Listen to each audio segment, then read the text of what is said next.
நிறைய குர்ஆன் ஹதீஸுக்கு விளக்கம் சொல்வதற்கு என்றே அல்லாஹ் தஆலா அனுப்பியிருக்கிற மாதிரி தங்களை கற்பனை பண்ணிக்கொண்டு குர்ஆனும் தெரியாமல் ஹதீஸும் தெரியாமல் வழியும் தெரியாமல் ஒளியும் தெரியாமல் ஒன்றும் தெரியாமல் தாங்களும் வாள்ளுகளாக ஆகி முதில்லுகளாக இருந்து அடுத்தவர்களையும் வழிகெடுத்துக் கொண்டிருக்கக்கூடிய தங்களை தௌஹீத்வாதிகள் என்று சொல்லக்கூடிய வஹாபிகள் என்ன சொல்வார்கள் தெரியுமா? இந்த ஹதீஸுக்கு அவங்க விளக்கம் சொல்றாங்க. எங்க நாட்டிலாம் எப்படி விளக்கம்?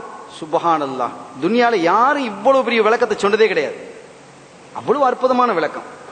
நான் முன்னால் பார்ப்பது போன்று பின்னால் பார்க்கிறேன். எவ்வளவு பெரிய விஷயம் இது. அதுக்கு அவன் சொன்ன விளக்கத்தை நீங்க பார்க்கணும். எந்த முஹத்திதீன்களாலும் இப்படி ஒரு விளக்கம் சொல்ல முடியாதுங்கிறத நாம ஒத்துக்கொள்வோம். எந்த முஃபஸ்ஸிரீன்களாலும், எந்த ஆரிஃபீன்களாலும், எந்த ஆஷிகீன்களாலும், எவ்வளவு பெரிய முவஹ்ஹிதீன்களாக இருந்தாலும் கூட இப்படி ஒரு விளக்கத்தை சொல்ல முடியாது. அவர்கள் சொன்ன விளக்கம் என்ன தெரியுமா? முன்னால் பார்ப்பது போன்று பின்னாலும் பார்க்கிறார்கள். இந்த ஹதீது சரியானது, அதை நாங்க ஒப்புக்கொள்றோம். அதனுடைய சனது மிக சரியாக இருக்கிறது, அதை நாங்கள் ஒப்புக்கொள்கிறோம். ஆனால் அதற்கு விளக்கம் என்ன தெரியுமா? இந்த சுன்னத்துல் ஜமாஅத்துடைய உலமாக்கள் சொல்வது போன்று அல்ல. முன்னால் பார்ப்பது போன்று பின்னால் பார்க்கிறான் என்று நபிகள் சொன்னது இப்படி முன்னால் பார்ப்பது போன்று நான் திரும்பி இப்படி பின்னால் பார்க்கிறேன். எவ்வளவு விளக்கத்தை பாருங்க. அவர் திரும்பி பார்க்கறாங்களாம். நாங்க பார்க்கலையா? அதை நான் தான் திரும்பி பார்க்கிறேன், நீங்க தான் திரும்பி பார்க்கலாமே. இவர்களுடைய கண்டுபிடிப்பு. ஸல்லல்லாஹு அலைஹி வஸல்லம் அவர்கள் சம்பந்தப்பட்ட செய்திகள் எதுவாக இருந்தாலும், உயர்வு அவர்களுக்கு உயர்வு தரக்கூடிய செய்திகள் எதுவாக இருந்தாலும் அதை எப்படியெல்லாம் குறைத்து பேசுவது என்பதற்கு சிந்தித்து அதுக்குன்னு ஒரு நேரத்தை ஒதுக்கி சிந்திப்பாங்க போல. இதுக்கு எப்படி பேசலாம்? இது ஒரு பேச்சா? முன்னால் பார்ப்பது போன்று பின்னால் பார்க்கிறேன், திரும்பி பார்க்கிறேன், இது ஒரு பேச்சா? இது ஒரு விளக்கமா? துனியால யாராவது இப்படி ஒரு விளக்கத்தை சொல்லுவாங்களா? சொல்லியிருக்கிறாங்களே இவங்க தான். இவங்களை தவிர இப்படி அதிசயமாக பேசக்கூடியவர்கள் இவர்கள் தான். அருமையான பெருமக்களே, நபிகள் ஸல்லல்லாஹு அலைஹி வஸல்லம் அந்த ஹதீஸினுடைய தொடரில் அடுத்தடுத்து வரக்கூடிய ஹதீதுகளிலே நாம் பார்க்க முடிகிறது. நான் அழகாக தொழுங்கள், உங்களுடைய ருக்கு எனக்கு மறைந்ததல்ல சொல்றாங்கல்ல. லா யக்ஃபா அலைய ருக்கூஉக்கும் வலா சுஜூதுக்கும், உங்களுடைய ருக்கூவும் உங்களுடைய சுஜூதும் எனக்கு மறைந்ததல்ல. இப்ப இதுக்கு என்ன விளக்கம் சொல்வீங்க? அவங்க என்ன விளக்கம் சொல்லுவாங்க பாப்போம். தக்பீரை கட்டி தொழுகிறாங்க. தொழுவும் போது ருக்கும் சுஜூதும் மறைந்தது இல்லை தானே? அல்லாஹு அக்பர் ஸல்லல்லாஹு அலைஹி வஸல்லம் ருக்கு போயிட்டாங்க. எல்லாம் இப்படி திரும்பி பார்க்கறாங்க. எல்லாம் ருக்கு சரியா செஞ்சுக்கிறாங்களா? இப்படியா? சுஜூதுக்கு போன எலும்பிட்டு இப்படி பார்ப்பாங்களா? இதுவா அர்த்தம்? அதற்கும் கூட அவங்க கற்பனையா ஒரு அர்த்தம் சொல்லலாம். வழிதான் எப்படி தேடுவார்களே, அதுக்கு நாமே சொல்லி வச்சுட்டா நல்லது. இப்ப நம்ம ரெடியா இருந்துக்கலாம். என்ன விளக்கம் சொல்லுவாங்க தெரியுமா? அதற்கு அப்படி ஒரு விளக்கம் சொல்வதாக இருந்தால், ஜமாத்து நடத்தும் போது அல்ல, தனியாக யாராவது தொழும் பொழுது அவர்களுடைய ருக்குவும் சுஜூதும் எனக்கு மறைந்ததல்ல. இப்ப ஸல்லல்லாஹு சும்மா உட்கார்ந்துட்டு இருக்கிறாங்க, ஒருத்தர் வந்து தொழுகிறாரு, ருக்குவும் சுஜூதும் மறைந்ததா? அவங்களுக்கு என்ன, எனக்கு தான் மறைஞ்சது இல்லை, உங்களுக்கு தான் மறைஞ்சது இல்லை, நானும் தான் பார்ப்பேன், நீங்க தான் பார்ப்பீங்க. இது என்ன? இது எதற்கு ஒரு ஹதீஸாக இதை சொல்லணுமா? ஆனா அதுக்கு அதுதான் ஹதீது, அப்படிதான் விளக்கம் கொள்ளணும்னு சொன்னா என்ன செய்ய முடியும்? நான் கடல்ல விழுந்து சாவ வேண்டாம், அதுக்கு என்ன செய்ய முடியும்? அதை யாரும் தடுக்க முடியாது. அருமையானவர்களை, இப்படிப்பட்ட ஒரு விளக்கத்தை சொல்கிறார்கள். ஆனால் அவர்களாலும் விளக்கம் சொல்ல முடியாத அடுத்த தொடர் அவர்களுக்கு கஷ்டத்தை தரும். இதுக்கு ஏதாவது ஒரு புலம்பி வைத்தாலும் நக்கலாக காமெடியாக, நிறைய காமெடி தான் அவங்களுடைய பேச்சுகளை பார்த்தா நிறைய காமெடியா தான் இருக்கும். நிறைய இருக்கு, அது பெரிய லிஸ்ட், அது ஒரு பெரிய வால்யூமா எழுதலாம். அவங்க பேசின பேச்சுக்கெல்லாம் எடுத்துன்னு சொன்னா நிறைய இருக்கிறது. எனவே அவர்களை பற்றி விமர்சிப்பது அல்ல, ஸல்லல்லாஹு அலைஹி வஸல்லம் இல்மை பற்றி பேசுவது. அடுத்து அவர்கள் என்ன சொல்கிறார்கள்? வலா குஷூஉக்கும் வலா ஹுதூஉக்கும், உங்களினுடைய பயபக்தியும் எனக்கு மறைந்ததல்ல. இதுக்கு எப்படி விளக்கம் சொல்வாங்க?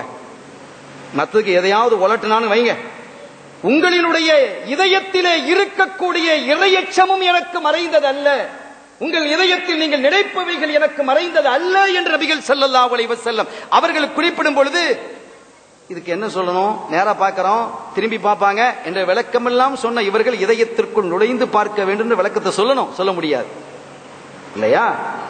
கண்மணி ஸல்லல்லாஹு அலைஹி வஸல்லம் அவர்களினுடைய இதயம், நமது இதயத்திற்குள் எழும் எண்ணங்களையும் உற்று நோக்கும் ஆற்றல் படைத்தவர்களாக அருள் நபியா முஹம்மதுன் ஸல்லல்லாஹு அலைஹி வஸல்லம் அவர்கள் விளம்பி இருக்கிறார்கள் என்பதை இந்த செய்திகள் எல்லாம் நமக்கு தெளிவுபடுத்துகிறார். ஒரு யுத்தத்துக்காக போயிட்டு இருக்கிறாங்க. ஸல்லல்லாஹு அலைஹி வஸல்லம் சஹாபிகளை அனுப்பிட்டு அவங்க பின்னால வர்றாங்க. வரும்பொழுது அவங்க பின்னால வந்து கேட்கிறாங்க, தோழர்களே, முன்னால போன சஹாபிகளை இவங்க அடைஞ்சுக்கிட்டாங்க, வேகமா வந்து பிடிச்சுக்கிட்டாங்க. பிடிச்சு கேட்கிறாங்க, இப்போது யாராவது குதிரையில் போனார்களா? வெள்ளை குதிரையில் போனார்களா என்று கேட்டாங்க. ஆமா நாயகமே, திஹ்யத்துல் கலபி போனாங்க. சஹாபிகள் சொல்றாங்க, திஹ்யத்துல் கலபி அவர்கள் குதிரையிலே சென்றார்கள். கண்மணி ஸல்லல்லாஹு அலைஹி வஸல்லம் அவர்கள் சொன்னார்கள், அவர் திஹ்யத்துல் கலபி அல்ல, அவர் ஜிப்ரீல் என்று சொல்லுகிறார்கள் ஸல்லல்லாஹு அலைஹி வஸல்லம். தோற்றத்திலே திஹ்யத்துல் கலபியினுடைய தோற்றத்திலே ஜிப்ரீல் வருவாங்க. ஏன் அந்த தோற்றத்தில் வர்றாங்கிறது கூட எழுதி வச்சிருக்காங்க. அந்த சப்ஜெக்ட் கூட நம்ம நுழையல. திஹ்யத்துல் கலபியினுடைய தோற்றத்தில் தான் பெரும்பாலும் ஜிப்ரீல் அலைஹிஸ்ஸலாம் அவர்கள் வந்திருக்கிறாங்க, வஹையை கொண்டு வந்திருக்கிறாங்க. திஹ்யத்துல் கலபி யார், ஜிப்ரீல் யார் என்ற விவரம் தெரியக்கூடியவர்களாகத்தான் ஸல்லல்லாஹு அலைஹி வஸல்லம் இருந்தாங்க. அச்சு அப்படியே தோற்றத்திலே வந்த போதிலும் கூட இந்த குழந்தைகள் ரெட்ட குழந்தைகள் பெத்து எடுப்பாங்க. சில தாய்மார்கள் 2 பிள்ளைகளை பெத்து எடுத்துட்டேன்னு சொன்னா சில சமயங்கள்ல 2 குழந்தைகளும் ஒரே மாதிரி இருக்கும், ஒன்னு மாதிரி இருக்கும். அப்படி அச்சு அசல். சில சமயங்கள்ல தாய்க்கு கூட வித்தியாசம் தெரியாது. பாத்திமா ஹப்சான்னு விட்டுருப்பாங்க, ஹப்சாவை பாத்திமான்னு கூப்பிடுவாங்க, பாத்திமாவை ஹப்சான்னு கூப்பிடுவாங்க. வாப்பாக்கு அது அதிகமா நடக்கும். தாய்க்கே தெரியலங்கும் போது வாப்பாக்கு சொல்ல முடியாது. அந்த அளவிற்கு வித்தியாசம் கண்டுபிடிப்பதற்கு சிரமமான ஒன்று இருக்கிறது.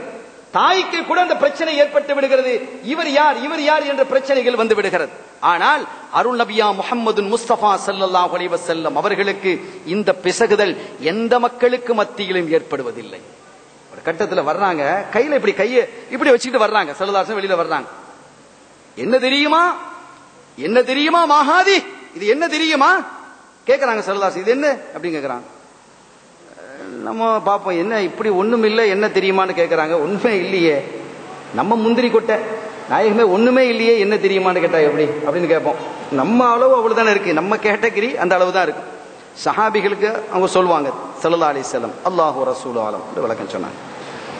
இதிலே இருப்பவர்கள், இதிலே ஒரு பட்டியல் இருக்கிறது. இந்த பட்டியலிலே இருப்பவர்கள் எல்லாம் சொர்க்கவாதிகள், இந்த பட்டியலிலே இருப்பவர்கள் எல்லாம் சுவனவாதிகள், இந்த பட்டியலிலே இருப்பவர்கள் எல்லாம் நரகவாதிகள். அத்துணை பெயரும் எனக்கு இதயத்திலே பதிவாகி இருக்கிறது என்கிறார்கள். சுப்ஹானல்லாஹ். நீங்க கம்ப்யூட்டர்ல எவ்வளவு பதிவு செய்வீங்க?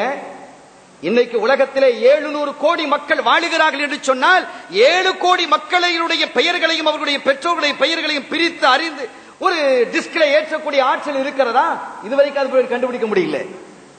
ஸல்லல்லாஹு அலைஹி வஸல்லம் சாதாரணமா சொல்றாங்க 7 கோடின்னு சொன்னா 700 கோடி, சாரி 700 கோடி. 700 கோடிகளுக்கு முன் இப்ப 700 கோடி, மரணித்தவர்கள் எத்தனை கோடி, இனி வருபவர்கள் எத்தனை கோடி, அத்துணையும் எனக்கு மறைவானது அல்ல என்கிறார்கள் நபி ஸல்லல்லாஹு அலைஹி வஸல்லம். இன்னொரு ஹதீஸ் நமக்கு தெரியும். ஸல்லல்லாஹு சொன்னாங்க, சொர்க்கத்துக்குள் கேள்வி கணக்கு இல்லாமல் அல்லாஹு தஆலா 70,000 பேரை நுழைய வைப்பான். லாயத்த தையர் அவர்கள் பறவை குறி பார்த்திருக்க மாட்டார்கள், அதை செஞ்சுக்க மாட்டார்கள். இது ஒரு லிஸ்ட் சொல்லிட்டு புகாரிலே இது வருகிறது. இவர்களுக்கு எந்த கேள்வி கணக்கும் இல்லை. லா ஹிசாப் அலைஹிம், அவர்களுக்கு எந்த கேள்வி, விஐபிஸ் அவங்க எல்லாம் நேர டைரக்ட் சொர்க்கம் தான். கேள்வி கணக்குங்கிறதே ஒரு அதாபு தானே. கேள்வி கணக்கு ஒரு அதாபா இல்லையா? அதுவே அதாபு தான். ஒரு பிசினஸ் மேன் நல்ல பிசினஸ் பண்ணிட்டு இருக்கிறாரு, income tax officer sale tax officer வர்றாரு, கடைக்கு வர்றாருன்னு சொன்னால கடையை பூட்டி போட்டுருவார். அவருக்கு தெரிஞ்சதுன்னு வைங்க, கடை அன்னைக்கு பூட்டு, இன்னைக்கு லீவ் ஆயிடும். சரியாக வியாபாரம் செய்து கொண்டிருக்கக்கூடியவராக இருந்தாலும் கூட பயமா இருக்கு. நம்ம சரியான ஒண்ணு விவகாரமான பொருளை எடுத்துக்கிட்டு வெளிநாட்டுக்கு போகல, நம்ம ட்ரெஸ் இருக்கு, பொருள் இருக்குது, ஏதோ பிள்ளைகளுக்கு மிட்டாய் அது இது பொம்மை எதையாவது பொருள்களை வாங்கிட்டு போறோம்னு வைங்க.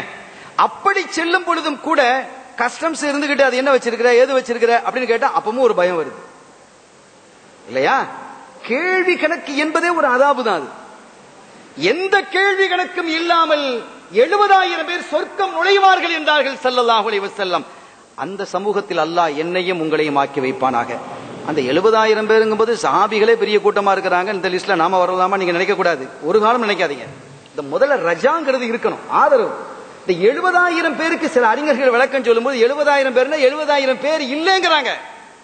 ஸல்லல்லாஹு அலைஹி வஸல்லம் உடைய விளக்கத்தை சொல்லும் பொழுது 70,000 பேர் என்றால் 70,000 லீடர்ஸ், ஒவ்வொருவருக்கு கீழையும் 70,000 பேர் இருப்பார்கள். 70,000 இன்று 70,000 என்ற ஒரு கணக்கையும் அறிஞர்கள் சொல்லுகிறார்கள். அப்படி பார்த்தா நாம வரதுக்கு வாய்ப்பு இருக்கா இல்லையா? இன்ஷா அல்லாஹ், அல்லாஹ் ஹைராக்கி வைக்கட்டும். சங்கைக்குரிய பெருமக்களே, 70,000 பேர் எந்த கேள்வி கணக்கு இல்லாமலும் சோனம் செல்வார்கள் என்று சொன்ன போது காம உக்காஷா ரலியல்லாஹு தஆலா அன்ஹு, நாயகமே அந்த 70,000 பேரில் நானும் ஒருவனாக இருப்பதற்கு எனக்கு துஆ செய்யுங்கள் அப்படின்னு கேட்கிறாங்க. 2 விதமான ரிவாயத்து வருது. ஒன்று துஆ செய்தார்கள், அல்லாஹும்ம ஜஅல்ஹு மின்ஹும்.